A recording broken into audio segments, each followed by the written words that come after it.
زید بن وہب نے کہا کہ میں مقام ربضہ سے گزر رہا تھا کہ ابو ذر رضی اللہ عنہ دکھائی دیے۔ میں نے پوچھا کہ آپ یہاں کیوں آ گئے ہیں؟ انہوں نے جواب دیا کہ میں شام میں تھا تو معاویہ رضی اللہ عنہ سے میرا اختلاف قرآن کی آیت جو لوگ سونا اور چاندی جمع کرتے ہیں اور انہیں اللہ کی راہ میں خرچ نہیں کرتے کے متعلق ہو گیا۔ معاویہ کا کہنا یہ تھا کہ یہ آیت اہل کتاب کے بارے میں نازل ہوئی ہے، اور میں کہتا تھا کہ اہل کتاب کے ساتھ ہمارے متعلق بھی یہ نازل ہوئی ہے۔ اس اختلاف کے نتیجے میں میرے اور ان کے درمیان کچھ تلخی پیدا ہو گئی، چنانچہ انہوں نے عثمان رضی اللہ عنہ جو ان دنوں خلیفۃ المسلمین تھے کہ یہاں میری شکایت لکھی۔ عثمان رضی اللہ عنہ نے مجھے لکھا کہ میں مدینے چلا آؤں، چنانچہ میں چلا آیا۔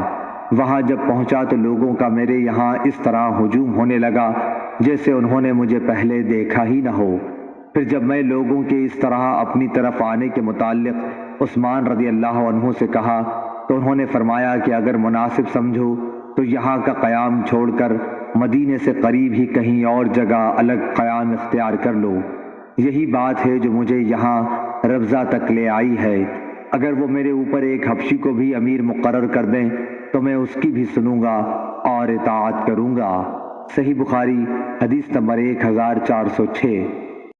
خلیل نے کہا تھا، میں نے پوچھا کہ آپ کے خلیل کون ہیں؟ جواب دیا کہ رسول اللہ صلی اللہ علیہ وسلم۔ اے ابو ذر، کیا احد پہاڑ دیکھتا ہے؟ ابو ذر رضی اللہ عنہ کا بیان تھا کہ اس وقت میں نے سورج کی طرف نظر اٹھا کر دیکھا کہ کتنا دن ابھی باقی ہے، کیونکہ مجھے آپ کی بات سے یہ خیال گزرا کہ آپ اپنے کسی کام کے لیے مجھے بھیجیں گے۔ میں نے جواب دیا کہ جی ہاں، احد پہاڑ میں نے دیکھا ہے۔ آپ نے فرمایا کہ اگر میرے پاس احد پہاڑ کے برابر سونا ہو، میں اس کے سوا دوست نہیں رکھتا کہ صرف 3 دینار بچا کر باقی تمام کا تمام اللہ کے راستے میں دے ڈالوں۔ ابو ذر رضی اللہ عنہ نے پھر فرمایا کہ ان لوگوں کو کچھ معلوم نہیں، یہ دنیا جمع کرنے کی فکر کرتے ہیں۔ ہرگز نہیں، خدا کی قسم نہ میں ان کی دنیا ان سے مانگتا ہوں اور نہ دین کا کوئی مسئلہ ان سے پوچھتا ہوں تاکہ میں اللہ تعالیٰ سے جا ملوں۔ صحیح بخاری حدیث نمبر 1408۔ قیس بن ابی حازم نے بیان کیا اور ان سے ابن مسعود رضی اللہ عنہ نے بیان کیا کہ حسد رشک کرنا صرف 2 ہی آدمیوں کے ساتھ جائز ہو سکتا ہے، ایک تو اس شخص کے ساتھ جسے اللہ نے مال دیا اور اسے حق اور مناسب جگہوں میں خرچ کرنے کی توفیق دی، دوسرے اس شخص کے ساتھ جسے اللہ تعالیٰ نے حکومت، عقل، علم قرآن و حدیث اور معاملہ فہمی دی اور وہ اپنی حکمت کے مطابق حق فیصلے کرتا ہے اور لوگوں کو اس کی تعلیم دیتا ہے۔ صحیح بخاری حدیث نمبر 1409۔ عبد الرحمن بن عبداللہ بن دینار نے بیان کیا، ان سے ان کے والد نے، ان سے ابو صالح نے اور ان سے ابو ہریرہ رضی اللہ عنہ نے کہ رسول اللہ صلی اللہ علیہ وسلم نے فرمایا، جو شخص حلال کمائی سے ایک کھجور کے برابر صدقہ کرے اور اللہ تعالیٰ صرف حلال کمائی کے صدقے کو قبول کرتا ہے تو اللہ تعالیٰ اسے اپنے داہنے ہاتھ سے قبول کرتا ہے، پھر صدقہ کرنے والے کے فائدے کے لیے اس میں زیادتی کرتا ہے، بالکل اسی طرح جیسے کوئی اپنے جانور کے بچے کو کھلا پلا کر بڑھاتا ہے تاکہ اس کا صدقہ پہاڑ کے برابر ہو جاتا ہے۔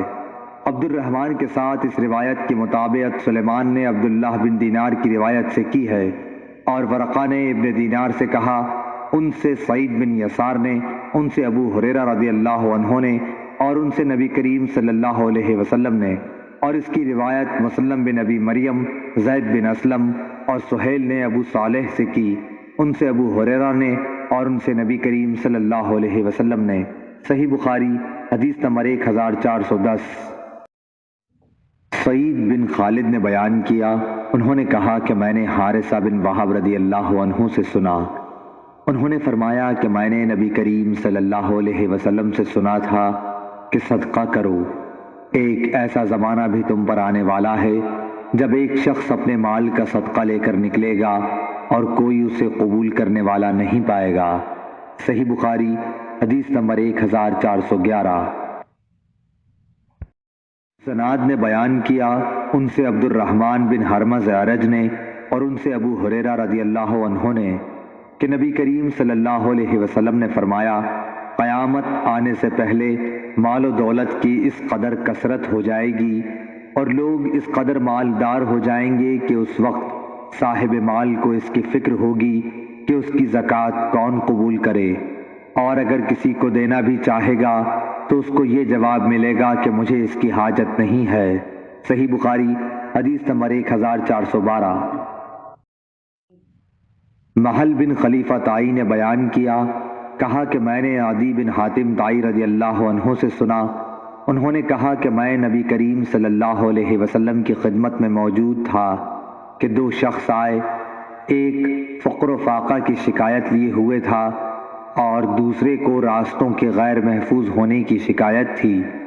اس پر رسول اللہ صلی اللہ علیہ وسلم نے فرمایا کہ جہاں تک راستوں کے غیر محفوظ ہونے کا تعلق ہے تو بہت جلد ایسا زمانہ آنے والا ہے کہ جب ایک قافلہ مکہ سے کسی محافظ کے بغیر نکلے گا اور اسے راستے میں کوئی خطرہ نہ ہوگا، اور رہا فقر و فاقہ تو قیامت اس وقت تک نہیں آئے گی جب تک مال و دولت کی کثرت کی وجہ سے یہ حال نہ ہو جائے کہ ایک شخص اپنا صدقہ لے کر تلاش کرے گا لیکن کوئی اسے لینے والا نہ ملے گا۔ پھر اللہ تعالیٰ کے سامنے ایک شخص اس طرح کھڑا ہوگا کہ اس کے اور اللہ تعالیٰ کے درمیان کوئی پردہ نہ ہوگا اور نہ ترجمانی کے لیے کوئی ترجمان ہوگا۔ پھر اللہ تعالیٰ اس سے پوچھے گا کہ کیا میں نے تجھے دنیا میں مال نہیں دیا تھا؟ وہ کہے گا کہ ہاں دیا تھا۔ پھر اللہ تعالیٰ پوچھے گا کہ کیا میں نے تیرے پاس پیغمبر نہیں بھیجا تھا؟ وہ کہے گا کہ ہاں بھیجا تھا۔ پھر وہ شخص اپنے دائیں طرف دیکھے گا تو آگ کے سوا اور کچھ نظر نہیں آئے گا، پھر بائیں طرف دیکھے گا اور ادھر بھی آگ ہی آگ ہوگی۔ بس تمہیں جہنم سے ڈرنا چاہیے، خواہ ایک کھجور کے ٹکڑے ہی کا صدقہ کر کے اس سے اپنا بچاؤ کر سکو، اگر یہ بھی میسر نہ آ سکے تو اچھی بات ہی منہ سے نکالے۔ صحیح بخاری حدیث نمبر 1413۔ ابو اسامہ حماد بن اسامہ نے بیان کیا، انہوں نے کہا کہ ہم سے برید بن عبداللہ نے، ان سے ابو بردہ نے اور ان سے ابو موسیٰ اشعری رضی اللہ عنہ نے کہ نبی کریم صلی اللہ علیہ وسلم نے فرمایا کہ لوگوں پر ضرور ایک ایسا زمانہ ایسا آ جائے گا کہ ایک شخص سونے کا صدقہ لے کر نکلے گا لیکن کوئی اسے لینے والا نہیں ملے گا، اور یہ بھی ہوگا کہ ایک مرد کی پناہ میں 40 عورتیں ہو جائیں گی، کیونکہ مردوں کی کمی ہو جائے گی اور عورتوں کی زیادتی ہوگی۔ صحیح بخاری حدیث نمبر 1414۔ شعبہ بن حجاج نے بیان کیا، ان سے سلیمان اعمش نے، ان سے ابو وائل نے اور ان سے ابو مسعود انصاری رضی اللہ عنہ نے فرمایا کہ جب آیت صدقہ نازل ہوئی تو ہم بوجھ ڈھونے کا کام کیا کرتے تھے تاکہ اس طرح جو مزدوری ملے اسے صدقہ کر دیا جائے۔ اسی زمانے میں ایک شخص عبد الرحمن بن عوف آیا اور اس نے صدقے کے طور پر کافی چیزیں پیش کیں۔ اس پر لوگوں نے کہنا شروع کیا کہ یہ آدمی ریاکار ہے۔ پھر ایک شخص ابو عقیل نامی آیا اور اس نے صرف 1 صاع کا صدقہ کیا۔ اس کے بارے میں لوگوں نے یہ کہہ دیا کہ اللہ تعالیٰ کو 1 صاع صدقے کی کیا حاجت ہے۔ اس پر یہ آیت نازل ہوئی، وہ لوگ جو مومنوں پر عیب لگاتے ہیں، جو صدقہ زیادہ دیتے ہیں، اور ان پر بھی جو محنت سے کما کر لاتے ہیں اور کم صدقہ کرتے ہیں، آخر تک۔ صحیح بخاری حدیث نمبر 1415۔